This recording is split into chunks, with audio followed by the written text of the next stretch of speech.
The following podcast contains some strong language and some very average opinions. It's probably best if you don't listen at all. The Roaring Peacock Podcast. Welcome back to the Roaring Peacock match preview.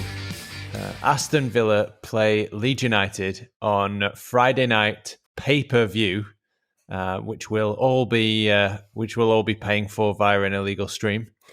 And joining me, my name's Adonis. You know me as the Adelites on Twitter. Joining me today is Alex, our resident riot badger. That's some good alliteration. Well done. Hello, everyone. Thank you very much. And which god awful Villa podcast are you from, Andy? I'm from one of the better ones. It's Under a Gaslit Lamp. Right. Under a gaslit lamp. Yes. Yeah. Well, I'm extremely sorry for gaslighting you from almost the very first minute of this pod. Yeah, you're from one of the better Villa podcasts. You're on one of the worst Leeds ones, so it balances out quite well. Is this a step down or a step up? I'm just trying to Definitely step down. Definitely step down. Yeah, we are the step down. Okay. I should be all right then. That could be our moniker, couldn't it? That got something to do with your badge. You got some lamps on your badge. No, it's to do. It's to do with the history. You're being prepared. It's to do with. I know you're always prepared. We are. I just don't know what for. Do you know though when Randy Lerner left the club, we took prepared off the badge, so that says a lot about his tenure. There was a lot of learning to do at the time. That's right. Yeah. But no, it's to do with how the club was founded. Apparently, beneath a lamp, Right. somewhere in Aston, by a church group from the. I believe the church was called Villa Cross, or the area was, or something like that, the road or whatever. But yeah, my knowledge is a bit sketchy. I'm getting visions of Peaky Blinders. It does sound a bit like that, doesn't it? Yeah. Yeah, I mean, apparently they're the Birmingham lot, but the Birmingham City lot, but from Small Heath, the Peaky Blinders. So we don't associate with them too much. Right. Although I do like it. Yeah. We'll edit that bit out. Yeah, I'd never seen a guest's face drop so quick. Peaky Blinders. No.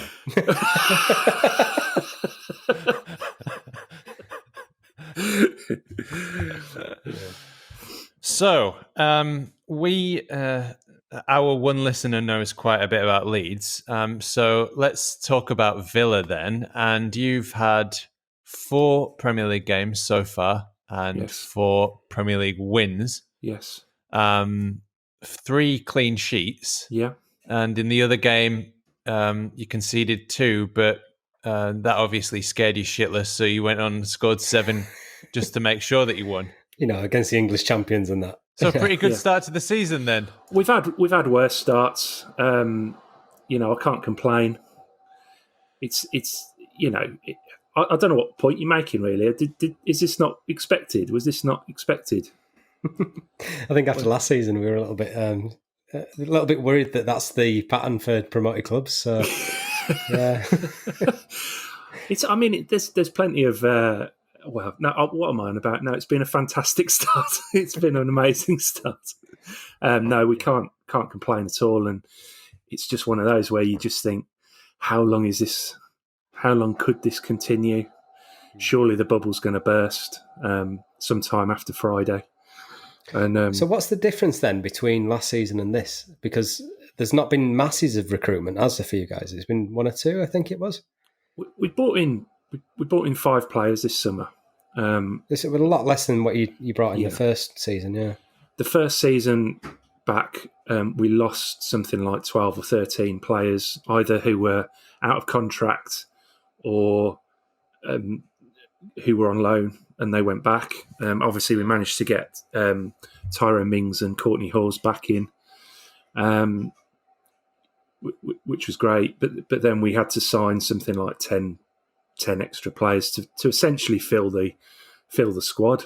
We didn't have a squad, so obviously when you're stepping up to a new league, a new standard, you've got all these players from various parts of Europe, and none of them really had Premier League experience at all. It was going to be an almighty job, I think, for any coach to have put the team together on the pitch, and for it to have been anywhere near competitive, I think. So when you look back in hindsight, although we were obviously very, very we were buzzing after the Wembley win, the playoff win, and a lot of people were talking about finishing top 8 and stuff like that. But you look back in hindsight, and it was just never going to happen. And the fact that we got 17th was, just an almighty achievement in the end, I think, particularly by the coaching staff. Now, come on, Andy, you didn't get 17th. Don't. I know what you're going to say. Goal line technology came in to save you from the drop, didn't it? I mean, you've hung on to Premier League status by a margin that I didn't know was possible. Well, you could say that. I mean, I think that was still with 10 games to go, so a lot can happen in that time. I mean, it was diabolical, wasn't it? I'm not going to try and pretend it wasn't, but I think it's one of those that we'd all take. I thought it was quite funny, really, I have to say. But Leeds fans wouldn't just take it. We'd literally try and make it happen if we knew how. With the people with tattoos of the VAR button or goal line technology on the calves and stuff, yeah. But I did hear it wasn't a fault. It was just that there's a 1 in 8,000 chance or something that if the ball is in a certain position over the goal line, the keeper's in a certain position, that the technology just doesn't pick it up, and that's, I think, what happened. It was just, right. But because I heard that they've not turned it on. That's what I did. Well, maybe, yeah, I don't know. I thought it was just one of those, quirks of technology. It was just one of those things, and it couldn't see it. Yeah, I'd take it. I would take it if that meant I stayed up. But if the referee, was looking in the right position, he could have given that. I think. Yeah, but, absolutely. Yeah, absolutely. I mean, like we say, you have to take these bits of luck, and when you're fighting for your life at the bottom, it's fine. And also the fact was that was in the first half. Sheffield United could have gone on and scored 2 or 3 goals second half and put it to bed, couldn't they? But what you could have done? What you could have done is been the sportsman and then given a goal back. Yeah, there is ways of doing that. There is precedent. I don't know what sort of clown would do that, to be honest. But, I mean, Andy, you talked about the goal line technology failing at a rate of 8,000 to 1, but then you mention a referee looking in the right place. Now, let's not get too far fetched here, Andy. For fuck's sake. Yeah, it would be helpful, wouldn't it? I don't know. I mean, that has to be fucking 5 million to 1. That one.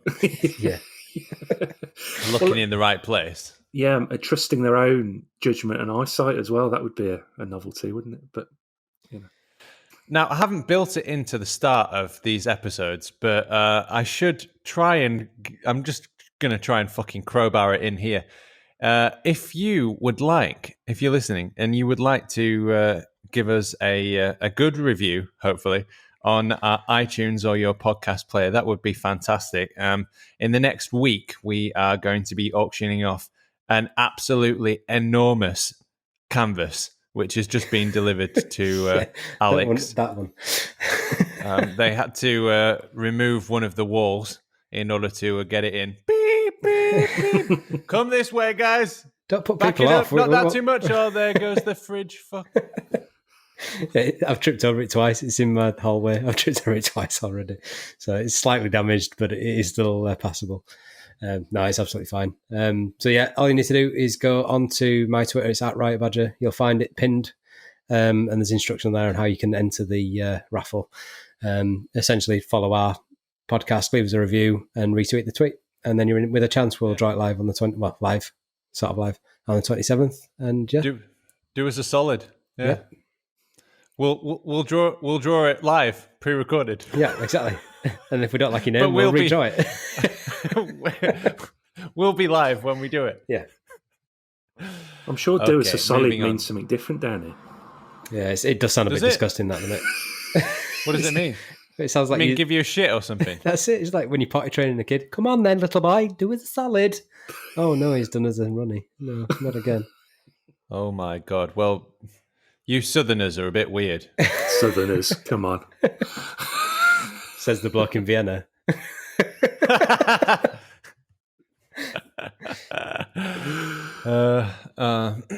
Okay, so 2nd versus 10th. Nobody thought that would happen. No. Where our squad is starting to look a little bit thin on the light side, apart from going forward.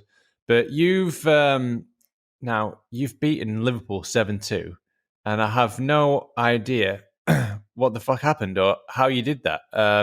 So can you explain to me how you beat Liverpool 7-2? Andy, please. Well, it's. I suppose it's a mystery to most people, isn't it? I think it was just a combination of everything that Villa did, and obviously a lot of hard planning and coaching and whatever kind of just paid off on the night. And clearly, Liverpool they are burning candles for Virgil van Dijk as we speak. Yeah. And there's all sorts of talk saying, "Oh, now Virgil's gone, we can't win the league." But you put fucking 7 goals past Virgil, and he looked lost at sea. Yeah. Well, I mean, clearly, I think until Virgil van Dijk turned up at Liverpool, I think they were struggling defensively, weren't they? With that high line, struggling with, maintaining, and he helped that situation. And Villa have just obviously Dean Smith and probably Craig Shakespeare have really identified those weaknesses, and we just turned them around at every opportunity. And I mean, it could have been, the thing was it was 7, but I mean, if we'd have scored 10 or 11, it wouldn't have. We had the good chances to do it. It was. It wasn't a fluke. I don't think it was. And we played really well. I mean, we were clinical. Yeah, it's just borne out in the results, isn't it? I mean, the record that you've had, the start that you've had, it's not a fluke. I mean, 7-2 is a massive scoreline against the champions, but I don't think it's a fluke. But it does worry me, the lack of defence we've got, and the fact that you put 7 past Liverpool worries me a little bit. Yeah, I wondered about Leeds in terms of whether Leeds sort of play a similar sort of high line, a high press to Liverpool, and whether they might, if they do, whether they might change that a little bit. What do you think? But that's an assumption that Marcelo Bielsa hasn't watched every single camera angle of the game. True. And analyse the type of grass that was there. So yeah. Yeah, I'm sure. I'm not suggesting that he won't obviously have a plan, but it's whether you have a similar game plan. And yeah, we definitely do. We do have a similar sort of thing all over the pitch. Yeah, that's our style. We man mark. Right. So in terms of high line or not, I think it's very adaptive. But what I wanted to talk about, because we've talked a lot about how good Villa are doing, and it's depressing me a bit. So, can I ask you? Were you at Villa Park when Roof hammered in the 95th minute winner? I was. How was that? And can you tell me how painful it was, just so I can enjoy it again?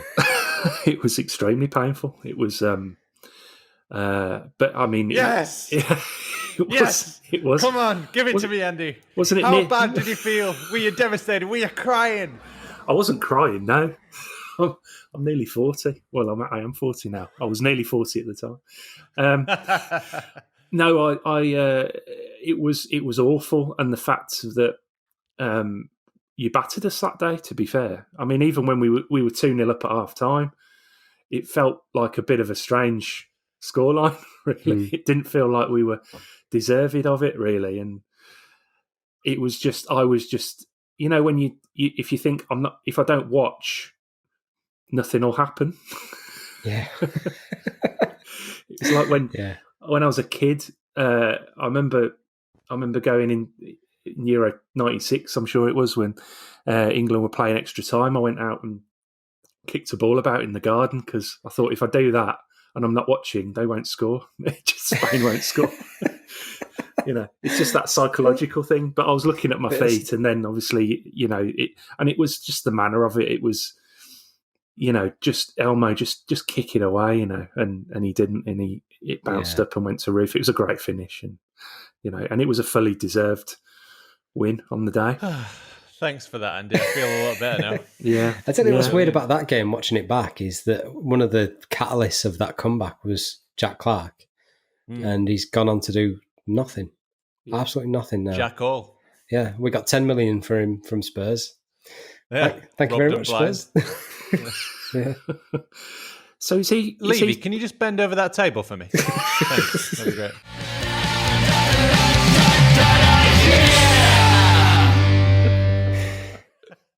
Is he back at Spurs now, then? Is he still at Spurs? The last I knew... Daniel Levy, he never left. No, I think he went to QPR, didn't he, Clark? He went. I don't know where he's gone now. Right? He's somewhere. He's on loan somewhere, I think. I just don't care. Yeah. He has so much potential as well. So much potential, that kid. But Yeah, like Jack Grealish. Yeah, what the thing is about Grealish? The thing is, I don't like the guy as a person. No. And I don't like he's got a stupid haircut as well. Well, it's just because I'm bald. I don't like the flashy thing of, the drinking with Ross McCormack and stuff like that. Not a big fan.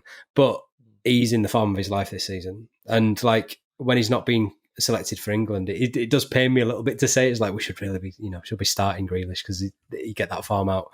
But yeah, we should be fucking starting some attacking players. Yeah, that'd be a start.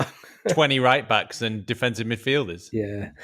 But I think he's been a danger quite a while of falling over a lot, but he's more of a danger of a player now for me. I mean, the way that he played against Liverpool was insane. And I ain't got him in my fantasy Premier League, so I'm gutted. But yeah, he's a good asset to you guys. I think he's a bit of a misunderstood character, probably. I don't understand him. Maybe I've seen something wrong, but yeah, he's a good player. Yeah. No, but we met him in the Championship when he was doing his floor gymnastics. Yeah. Every time anybody got anywhere near him, and wailing and moaning and rolling and looking at the referee like, come on, there's been an enormous injustice here. And it happened. It happened at Ellen Road, and I put a highlights package together of all the times he rolled around on the floor, screaming and yelling for a free kick. Yeah, that was me. Yeah. Because it was just so embarrassing. And now you've seen what he can do when he's not doing that. Yeah, because he doesn't go down as much, and instead, he runs rings around players and does things with the ball. So I'm starting to get a bit of respect for him. Yeah. I think, whether he... You notice how fucking grudgingly I said that? I do. I have to say, I think you're wrong. I think he is generally fouled within the letter of the law. He might go down, he might appeal. He gets the fouls, doesn't he? And he's been fouled something like 3,000 times in the last 2.5 seasons. So, you don't get that. He might go down. He might appeal. Occasionally. I think it's been said on it, though, that he needs some more protection. But the problem is that he's been fouled and them fouls have been given against him. So he doesn't need any more protection. No, exactly. It's... When you're tackled and you know about it, there's no need to be rolling. Firstly, you don't roll around because that would further injure you and damage you. And secondly, you don't have to. You're in shock and you're focusing on yourself. You're not looking at the referee and appealing in sort of a fucking drama class or whatever. Anyway, he probably reacted more genuinely when that Birmingham fan hit him, wasn't he? It was a terrible punch, to be fair. He made awful. all that effort. Yeah. It's like when a player goes round a few different players and gets in one-on-one and then just fucking shanks it into Rosette. Well, I think that's what happened. He was blowing out of his arse, wasn't he? So by the time he got to the fat bastard, by the time he got to Grealish, he was almost dead anyway. Imagine that, risking a lifetime ban from football just to throw that punch. Yeah. Well, that's what you're up against at that club, I suppose, and that's the sort of people they let in. I mean, Leeds have had their fair amount of beef with Birmingham City. Unfortunately, so the Birmingham City fans wanted to fight us at the Centenary game. God knows how many. Yeah, That's how what many they of them were arrested in the end? It was like 60 or something. I just want to ask An about enormous amount, like it's crazy amount. when you're saying about theatrics, I just wanted to ask you how Patrick Bamford's getting on. That was terrible. Yeah, he got slated for that quite a lot. Did he? Immediately after that game was the post-season dinner, and even Angus Kinnear was on the mic saying, "And we just want to send us wishes to Patrick Bamford's terrible facial injury." And he was eating a piece of bread at the time. I would say it's complete opposite with Bamford, because I mean that's the first and I think only time I've ever seen him do anything like that, and he does get fouled constantly when there's a long ball over the top. Defenders are fouling him, and not very obvious ones. They're grabbing his shirt, or they've got an elbow in his kidneys. And yeah, being a lone striker, I definitely sympathise with that. He's quite a These kickable centre sort of backs person. need to fuck off. You know what? I've warmed to Patrick Bamford. I mean, our political allegiances are quite diametrically opposed, but I think he's suitably embarrassed by that whole thing against Villa, because not only was the TV cameras on him, but there was a documentary following him at the same time. So all the after was on Amazon and stuff like that. And I think he's kind of hopefully got that out of his game, because we were embarrassed by it, I think, as well. But yeah, it's poor kid. But yeah, I've really warmed to him. He's a really nice guy. Comes across really well. But yeah, he's just a Tory, so I can't like him fully. So. No. I mean, to be fair to him, he was part of the team that won the FIFA Fair Play Award 2019. And I believe it was for that very same match. Yeah, but he also just got a player sent off. So he didn't do too bad out of it, to be fair. Put that one on the trophy cabinet next to the horse jumping. That's classic Tory, isn't it, really? Yeah. Success out of failure. Fantastic. But you speak about our run-ins with Birmingham. So we had one in the 80s as well. But has there been any incidents with Aston Villa? Have you come up to Ellen Road and been greeted not so favourably? No, I've never been to Ellen Road, I have to say. Well, that explains a lot. So. Yeah, so I've never had any trouble. Problems with you, Andy. No, I mean, it's a funny thing with Villa and Leeds. It's always been a big game, hasn't it? But I think the 3 years we had together in the Championship, it really put some needle in it, didn't it? And I really like this kind of new era we've got, where all these different sort of rivalries are popping up out of nowhere. I mean, we had one with Newcastle because we put the day they got relegated the first time was at Villa Park, and we had a sob on the Tyne bed sheet from hanging from the Holt end, and we weren't very, let's say, nice to them that day in their despair. So they remembered that, and they hate us, I think. And I think, Because it's definitely not geographic, is it? Well, exactly. I remember like that. singing Villa Scum when I was 8 or 9 or something. Yeah. So that there was a little bit of needle before that. I think it's when you got two big clubs from big cities, you know, who have incredibly passionate fan bases. I mean, I have to say the games I went to at Villa Park against Leeds, the best away fans I've probably ever seen at Villa Park. Really, really. I mean, you know, proper mental. But, you know, but it's great, and I think I like to think that our away following is similar. But I was quite impressed. You know? Yeah, it goes in levels. Does the away support for Leeds? It's like people say, "Oh yeah, go to football and watch the game." It's like, have you ever been to a Leeds away day? It's like, no. Well, you kind of need to. It's an experience and a half, really. Is. Yeah, absolutely. And you know, but that 3 years definitely kind of it was the two big guns, wasn't it? It was like the El Clasico of the Championship, wasn't it? I suppose, and it was always on Sky.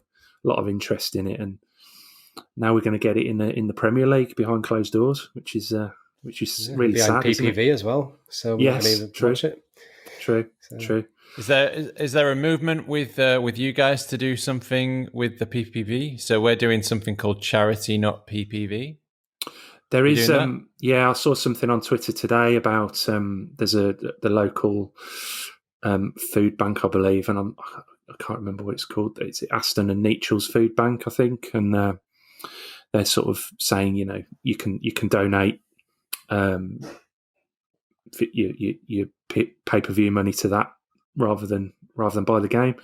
I might do both because I'd like to see the game. I'd also like us to save the children, because that fucking scummer is doing a good thing, Mr. Rashford. But he's got a fucking MBE already, and all this palaver. Yeah, you know. Well, it's fully deserved. If we can.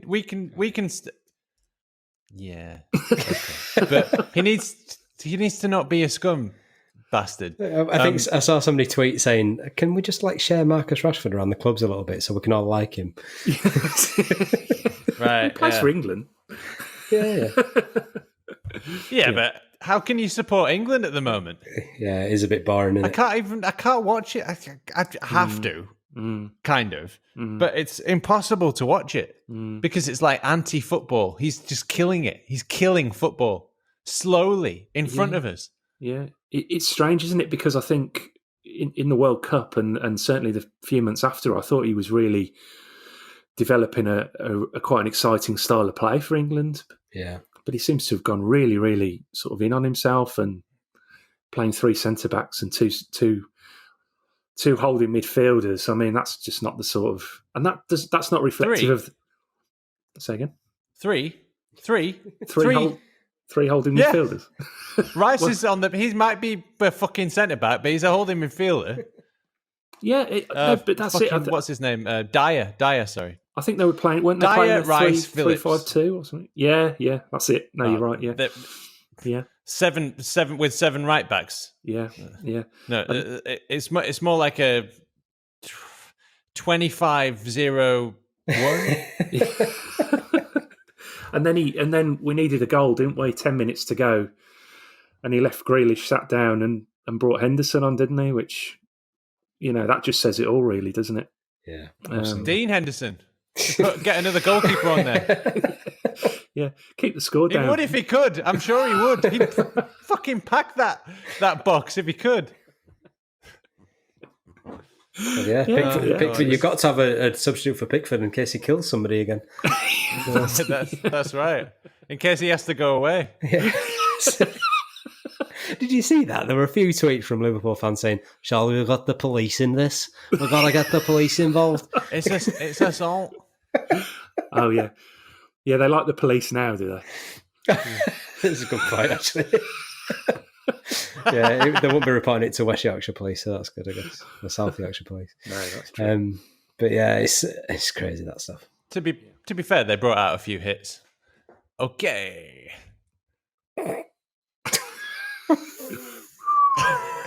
Moving swiftly on.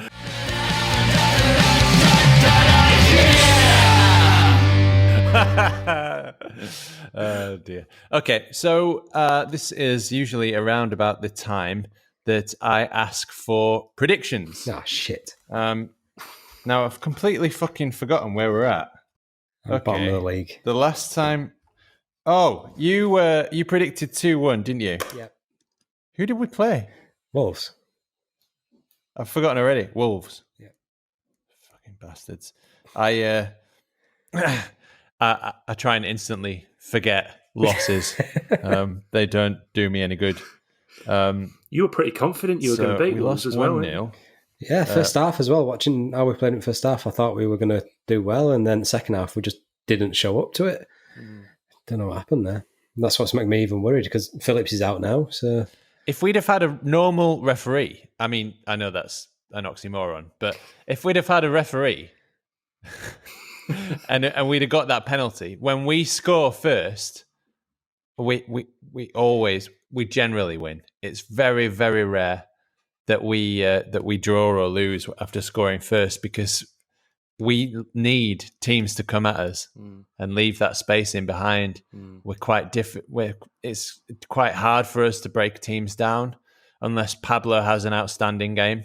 Okay, so City was 1-1. You predicted a 2-1 win, Alex. Yep. And our guest predicted a 2-1 win. 1-2 win. So that was 1 for the guests and nothing for you. So far, our guests have 4 points and you have 3 points. Oh, not too bad. So basically, I thought it'd be worse than that. Yeah, you take that. So it's 1 point for predicting whether it's a big horny W, a dullless D, or a heartbreaking L. So Andy, and it's 3 points for the exact score. So Andy, I'm going to ask you first. What is your prediction for the game? Well, on our podcast yesterday, I went for 3-1 to Villa, so I'm gonna stick with that. I think a couple from Watkins and I guess Barkley to score. Jesus, he's putting the kibosh on you here with predicting the scorers. Yeah, fucking hell.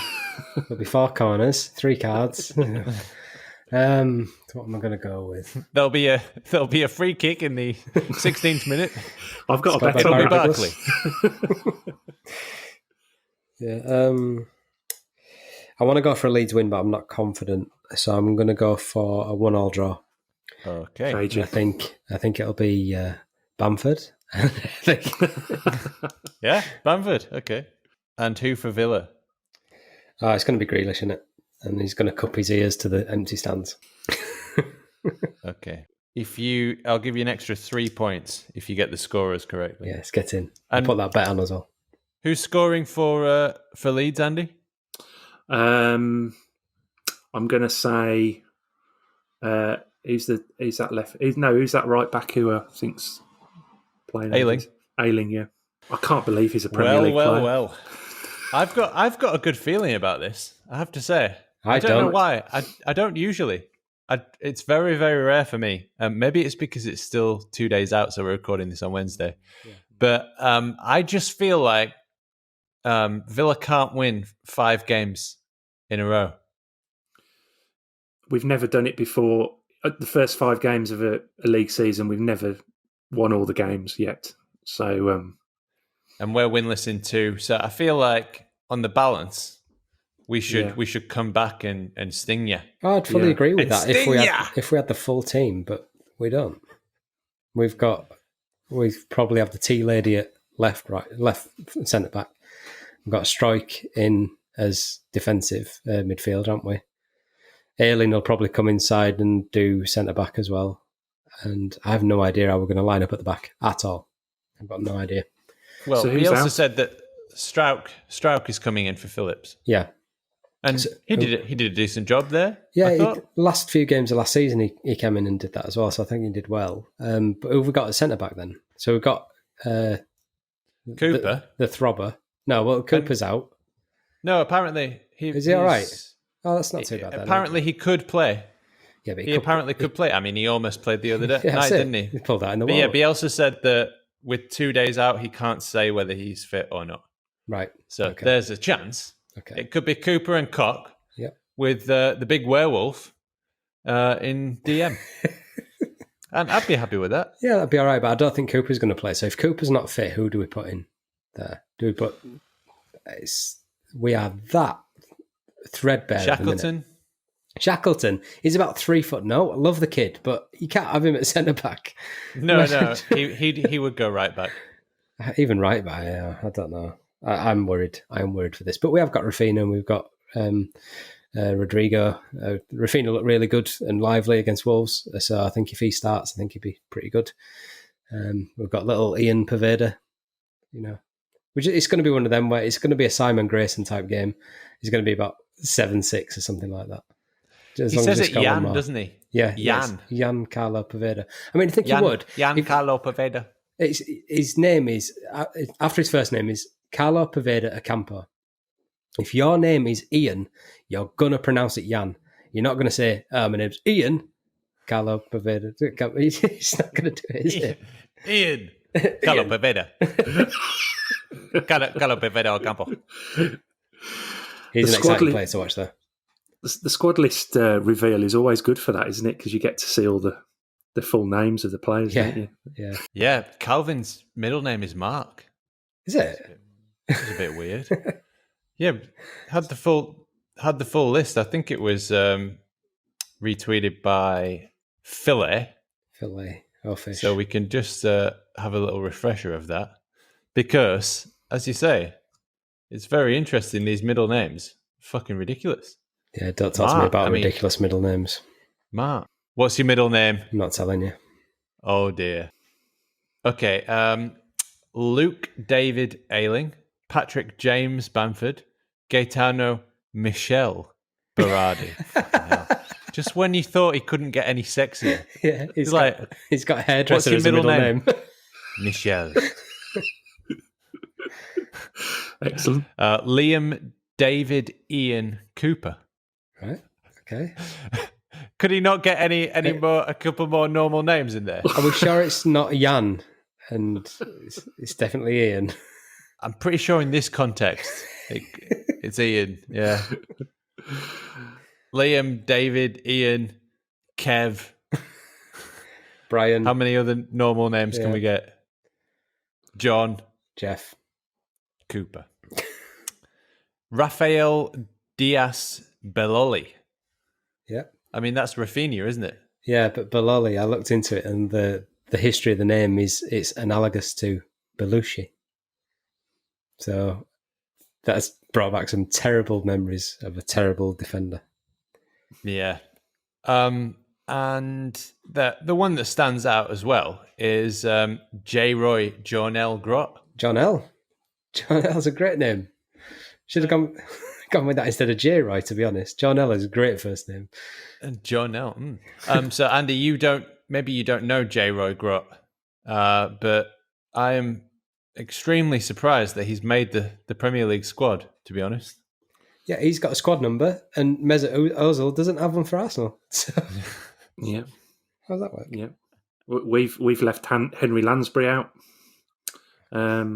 We've got 4 goalkeepers in there to last us till January, but no place for Henry Lansbury, which is quite telling and a little bit of a shame for him, really. But he's just not good enough, I think. And, he's a player that I remember having a lot of potential. I remember he scored against us and did some weird dance, and I hated him ever since. But yeah, he had a lot of potential as a younger player. So I was interested with you were talking about the injuries and things for Leeds, and my impression with Leeds was that the way Bielsa sets everyone up and drills everyone and gets everyone knowing their game, that because you've had loads of injuries in the past and it hasn't made an awful lot of difference to how you play. It doesn't seem to. I know you've got some big players, but is it going to make a huge difference to how you set up and how you play? I think it's one of them things where traditionally we will look at that and we'll start panicking as fans. I think it's somewhere in the middle. Bielsa will have a plan and he'll have the players drilled to drop into them positions where you wouldn't expect them to be. But I think we are that threadbare at the minute that it does start to worry. Because we didn't get rid of Ben White. Ben White went back to Brighton, but we've replaced him with 2 centre-backs, which has been great value for money, and Robin Koch's been amazing. But the other side of that, Llorente, hasn't played a game for us and is already injured. And then we've got Cooper, who's had a groin injury when he was playing for Scotland. So just really light on the ground. I think players will come in and do a job, but I think the system allows for that, I think, because everybody's so drilled. Bielsa won't change his system. Absolutely not. So he puts players in positions where you wouldn't have thought that they would play. And for example, right winger Stuart Dallas is now our mainstay left back. He turned Calvin Phillips into the best defensive midfielder, best English defensive midfielder. And I'm sure if he'd have gone to Villa the last summer transfer window, you'd be agreeing with me. And I'm sure you would have finished a lot higher than 18th, where you finished in the end. You're still taking that point off us, aren't you? Yeah, well, I mean, you don't deserve it. Come on, lads, we've gone over this. We've gone over this. Come on. You don't deserve it. You didn't. You should have given them a goal, like we gave you a goal. The history book. Fucking, what was it? John Terry. John Terry was going shush, shush to Bielsa. Bielsa's like, I've just given you a goal. I'm going to give you a goal, and he's like, okay, good, shush, shush. And I just thought, fuck you, Terry. You cunt. Yeah, you're probably not the first to think that. I won't be the last either. A few other players. I'm sure his wife thinks that every day. Well, she's got a nice house down in Surrey. Just for legal purposes. Yeah,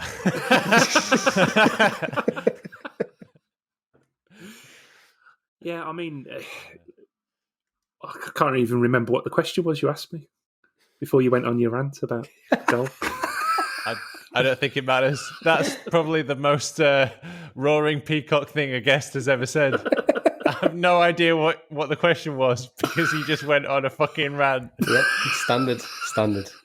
We were saying about you said about Calvin being turned into a defensive midfielder. Yeah, I was very keen to sign Calvin Phillips. That last summer, I thought he'd have been a really top player for us, and he would have really probably hit the ground running more so than Douglas Luiz perhaps did. But I'm glad we got Douglas Luiz because I think he's a cracking player, and he can play.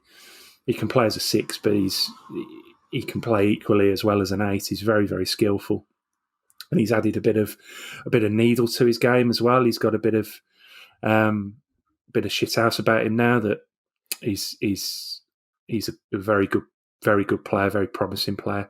And he's got a buyback clause for Man City, so how long we're going to have him, I don't know. But we'll see. We'll just enjoy him while he's there. He's a tremendous player. So I am one of probably the worst at getting carried away and thinking, oh, we're going to go to Europe or whatever. But I imagine that the Villa fan base at the moment, after beating, I mean, can you imagine what Leeds fans would have been like if we'd have won 7-2 at Anfield? Oh God! For fuck's sake! So tell me, Andy, what is it like? I mean, I'm sure a lot of Villa fans are saying we're going to win the league. Are you not? No, I'm certainly not. I think it's way too early. But I mean, I just think it's a bit of a turbulent Premier League, isn't it, at the minute? Yeah, and it is. I think no one's really sure where they're at. I mean, we've played 4 games and it's the middle of October. And there's been very little pre-season. It's all out of kilter, and I think it's taken its toll on some of the clubs in terms of fitness. But Villa have just kind of hit the ground running, and whatever they've been doing in pre-season and the preparation has clearly helped. Plus a bit of momentum from the end of last season. certainly from the last 4 games where we were very good and very hard to beat, and eventually somehow managed to stay up. So I think that does carry over, and there's a good feeling around the club, even though unfortunately we can't really be part of it. But I mean, it's hard to get your head around, and you are almost waiting for that bubble to burst at times. And I don't really want to think like that. I want to just enjoy it. But you sort of think, is it the next game? Is it the next game? And you know, and yeah, I mean, we'll lose sooner than later, I would have thought. But I did have a little look at the fixtures, and 10 in a row would be Newcastle at home. So. Not optimistic at all. Yeah, take every game as it comes, but 10 in a row is Newcastle. Yeah, wow. Yeah. No, but I'm. You've got to be optimistic, and I said, I think at the start of the season that I would certainly take 12th. Anything above that would be a bonus, and I've probably revised that slightly to top half. I'd love a top half, finish. That'd be great.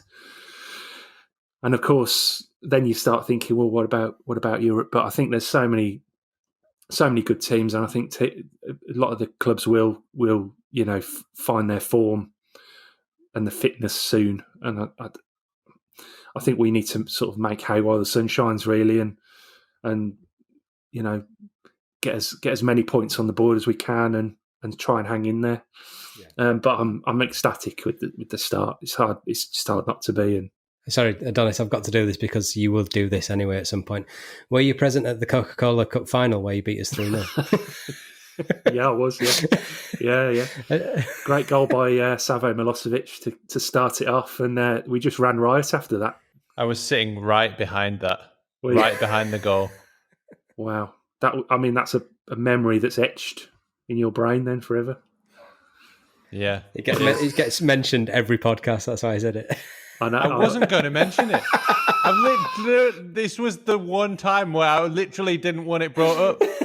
So yeah, that's what I do. That's what I'm here for. What about a few years later when was it a FA Cup quarter final? And I think we beat you 3-2. You were 2-0 up. We beat you 3-2, and Carboni scored that goal from 40 yards. Yeah, I don't remember. No, I don't remember that. I do remember that goal. I don't remember. No, that didn't. That didn't happen. It just didn't happen.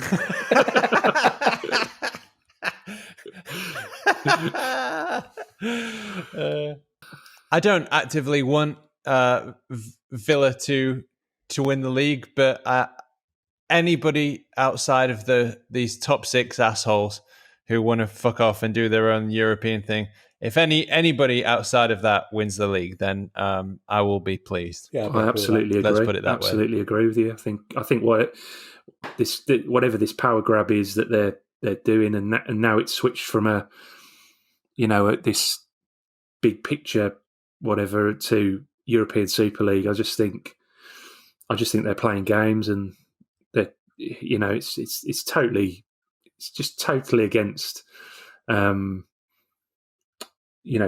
situation everyone's in at the moment. So I just think it's awful. It's really bad. It looks really bad on the clubs. Yeah. So yeah, they get everything they deserve, in my opinion. Indeed. So yeah, bring on Man United. We'll do them as well. Yeah, we'll certainly be cheering you on for that one, mate. So best of luck for 36 games this season, and hope we wipe the floor with you on Friday. No, but thank you very much for coming on. It's been a real pleasure. Really good. Thank you. Yeah, thanks for having me on, guys. Cheers. So that was your match preview of the Paper Don't game on Friday night, Villa versus Leeds. And if you want to support Charity Not PPV, you can find the link on the LUFC Trust Twitter profile. If, as mentioned earlier, if you want to give us a review, you can go in with a chance to win an absolutely fucking enormous sized canvas of a picture of Ellen Road. It's a very goodbye from me. My name is Adonis. You can catch me on Twitter at the Adelites, and it's a very goodbye from Alex at Riot Badger. Very goodbye from me. Fucking hell, the delay on this. And it's goodbye from me. There you Andy, go. At K2_Villa. And it's a goodbye on from Twitter. Andy. Did you say goodbye, Alex? I did, yeah, about 5 years ago, mate. I didn't hear it. Genuinely didn't hear it. Okay. Thanks, Andy. Give him a follow if you like Villa as well. And all the best, and we'll see you very soon. Yeah, cheers, guys. Thank you. Most of our stats come from LUFC Stats or LUFC Data on Twitter. You should probably give them a follow, as they're more interesting than us. A very special thanks to Adam Elliott, Adam Warner, Barney Stewart, Cookie, Ed McIntyre, Ewan and Howard Metcalf, Josh Pearson, Laura, Leon and Rob, The Light Show, and all our family and friends. So many games to play, don't care what's on your mind.